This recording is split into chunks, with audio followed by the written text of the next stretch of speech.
Assalamu alaikum everyone. Welcome back to Zenith Minds Academy. Today we are going to learn three useful English sentences that you can use in your daily life. Our first sentence is मैं सुबह जल्दी उठता हूँ. I wake up early in the morning.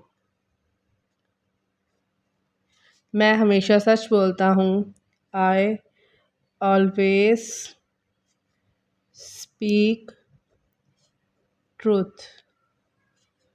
अगर यहाँ पे लिखा हो ना, मतलब कोई नाम लाइक अली, मतलब कोई भी सिंगल पर्सन का नाम, तो यहाँ पे आई ऑलवेज स्पीक के साथ एस का यूज़ होगा. Okay, I we they you के साथ स्पीक के साथ एस यूज़ नहीं होगा.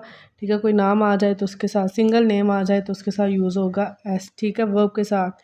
मैं अपने वालिदैन का एहतराम करता हूँ. I respect my parents. These are very simple sentences, but they are very useful in your daily life or conversations. So practice these sentences every day and try to speak them confidently. Thank you so much for watching. Keep learning, keep practicing, and keep improving your English. Allah Hafiz. See you in the next video. Take care. Fi aman Allah.